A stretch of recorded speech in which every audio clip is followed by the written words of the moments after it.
হরে কৃষ্ণ। সকলের চরণে জানাই সশ্রদ্ধ প্রণিপাত। আপনাদের সবাইকে জানাই দৈনিক গীতামৃতের 230তম পর্বে সুস্বাগতম, কৃষ্ণপ্রীতি এবং শুভেচ্ছা।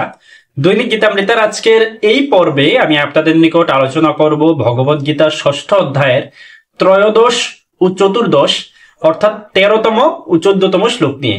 আপনারা সকলে ধৈর্য ও মনোযোগের সহিত সম্পূর্ণ ভিডিওটি শেষ পর্যন্ত দেখুন, সেই সাথে শ্লোকের মাহাত্ম্য ও তাৎপর্য হৃদয়ঙ্গম করার প্রচেষ্টা করুন। আমি শুরু করছি, আপনারা সাথেই থাকুন। ওম নমো ভগবতে বাসুদেবায়, ওম নমো ভগবতে বাসুদেবায়, ওম নমো ভগবতে বাসুদেবায়। শ্রীমদ্ ভগবদ গীতা 6ষ্ঠ অধ্যায় ধ্যান যোগ। তো শ্লোক সমূহ হচ্ছে ভগবান শ্রীকৃষ্ণের।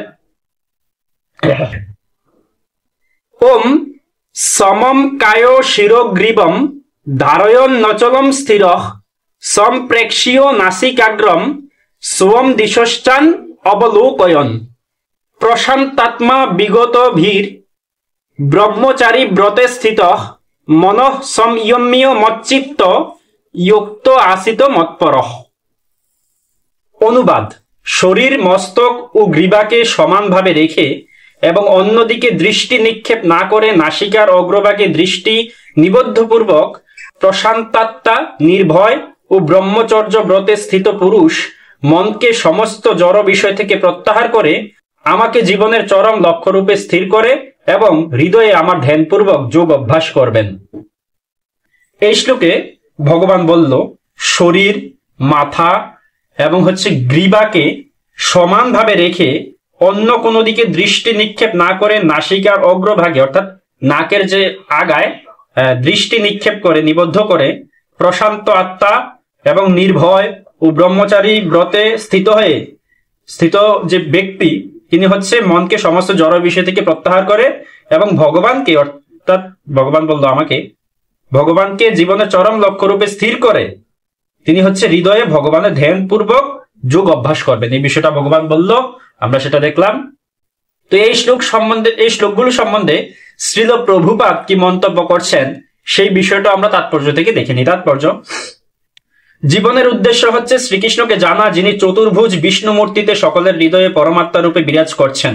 যোগ সাধন করার উদ্দেশ্য ভগবানের এই পরমাত্মা রূপের অন্বেষণ পূর্বক দর্শন করা, এছাড়া যোগের আর কোনো উদ্দেশ্য নেই। জীবের হৃদয়ে বিরাজমান বিষ্ণু মূর্তি শ্রীকৃষ্ণেরই অংশ। চতুর্ভুজ বিষ্ণুরূপী পরমাত্মাকে দর্শন করার অভিপ্রায় না নিয়ে যে যোগ অনুশীলন করে সে কেবল অনর্থক সময়ের অপচয় করে। জীবনের পরম লক্ষ্য পরমেশ্বর ভগবান শ্রীকৃষ্ণ এবং হৃদয়ে অবস্থানকারী পরমাত্মা হলেন যোগ অভ্যাসের পরম লক্ষ্য। জীবের হৃদয়ে বিরাজমান পরমাত্মা রূপে শ্রী বিষ্ণুকে উপলব্ধি করতে হলে পূর্ণ ব্রহ্মচর্য পালন করতে হয়।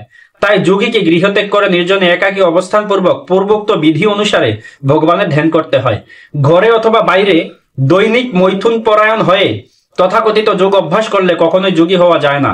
সংযত মনে সব রকমের ইন্দ্রিয় তর্পণ, বিশেষত যৌন জীবন পরিত্যাগের অভ্যাস করতে হয়। মহর্ষি যাজ্ঞবল্ক্য রচিত ব্রহ্মচর্য ব্রত সন্দর্ভে বলা হয়েছে, কর্মণা মনসা বাচা সর্বাবস্থাসু সর্বদা সর্বত্র মৈথুন ত্যাগ ব্রহ্মচর্যম প্রচক্ষতে। সব রকম পরিস্থিতিতে সর্বদা এবং সর্বত্র কায় মনোবাক্যে পূর্ণরূপে মৈথুন পরিত্যাগ করাকে বলা হয় ব্রহ্মচর্য। মৈথুন পরায়ণ ব্যক্তি কখনোই যথার্থ যোগ সাধন করতে পারে না। তাই শৈশব থেকেই ব্রহ্মচর্য পালন করার শিক্ষা দেওয়া হয়, যখন যৌন জীবন সম্বন্ধে কারো কোনো ধারণাই থাকে না। বৈদিক সংস্কৃতি অনুসারে শিশুকে 5 বছরের বয়সে গুরুকুলে প্রেরণ করা হয়। সেখানে গুরুদেব তাকে ব্রহ্মচর্য সম্বন্ধে দৃঢ় সংযমের শিক্ষা দান করেন। এভাবে সুনিয়ন্ত্রিত না হলে ধ্যান, জ্ঞান অথবা ভক্তি আদি কোনো যোগের পথে অগ্রসর হওয়া যায় না। শাস্ত্রের বিধান অনুসারে বিবাহিত জীবনযাপন পূর্বক যে সুনিয়ন্ত্রিত ভাবে কেবল নিজের স্ত্রীর সঙ্গ করে তাকেও ব্রহ্মচারী বলে গণ্য করা হয়। এই ধরনের সংযত গৃহস্থকে ভক্ত সম্প্রদায় গ্রহণ করতে পারে, কিন্তু জ্ঞানী বা ধ্যানী সম্প্রদায় গৃহস্থ ব্রহ্মচারীকেও গ্রহণ করে না। তাদের জন্য পূর্ণ ব্রহ্মচর্য পালন করা অবশ্য কর্তব্য। ভক্তি মার্গে গৃহস্থ ব্রহ্মচারীর জন্য নিয়ন্ত্রিত দাম্পত্য জীবন অনুমোদন করা হয়, কারণ ভক্তিযোগ এত বলবতী যে উৎকৃষ্ট ভগবত সেবায় নিয়োজিত হবার ফলে যৌন জীবনের প্রতি আকর্ষণ আপনা থেকে অন্তর্হিত হয়ে যায়। ভগবদ গীতায় 2য় অধ্যায়ের 59 বা 59তম শ্লোকে বলা হয়েছে, বিষয়া বিনিবর্তন্তে নিরাহারস্য দেহিন রসবর্জম রসু অপ্যস্য পরম দৃষ্টা নিবর্ততে। আর সকলকে জোর করে ইন্দ্রিয় সংযম করতে হলেও উচ্চতর স্বাদ আস্বাদন করার ফলে ভগবত ভক্ত স্বতঃ প্রবৃত্ত হয়েই সংযম অবলম্বন করেন। ভক্ত ছাড়া আর কেউই এই অপ্রাকৃত আনন্দের স্বাদ পায় না। বিগতভি পূর্ণরূপে কৃষ্ণ ভাবনামৃত লাভ করতে না পারলে নির্ভীক হওয়া যায় না। বদ্ধজীব তার বিকৃত স্মৃতির জন্য স্বরূপ বিস্মৃত হয়ে শ্রীকৃষ্ণের সঙ্গে তার সম্পর্কের কথা ভুলে যাওয়ার ফলে সর্বদাই ভীত। শ্রীমদ্ ভাগবতে ১১ স্কন্ধের ২য় অধ্যায়ের ৩৭ শ্লোকে বলা হয়েছে, ভয়ম দ্বিতীয়াভি নিবেশত সিয়াদি সাদ পেতস্য বিপর্যয়স্মৃতি। কৃষ্ণ ভাবনামৃতই হচ্ছে ভয় থেকে মুক্ত হওয়ার একমাত্র অবলম্বন। তাই কৃষ্ণ ভাবনাময় ভক্তই কেবল যথার্থভাবে যোগ অভ্যাস করতে পারেন। আর যেহেতু যোগ সাধন করার পরম লক্ষ্য হচ্ছে অন্তর্যামী ভগবানকে দর্শন করা, তাই নিঃসন্দেহে কৃষ্ণ ভাবনাময় ভক্তই শ্রেষ্ঠ যোগী। এখানে যে যোগের কথা বলা হয়েছে তা তথাকথিত জনপ্রিয় সমস্ত যোগের শিক্ষা থেকে সম্পূর্ণ ভিন্ন। এই বিষয়টা আমরা দেখলাম। আজ এই পর্যন্ত। এতক্ষণ ধৈর্য ধরেও মনোযোগ সহকারে আমাদের সাথে থাকার জন্য আপনাদের সবাইকে অসংখ্য ধন্যবাদ ও বিশেষ কৃতজ্ঞতা জানাচ্ছি। সকলে ভালো থাকুন, সুস্থ থাকুন, আমাদের সাথেই থাকুন।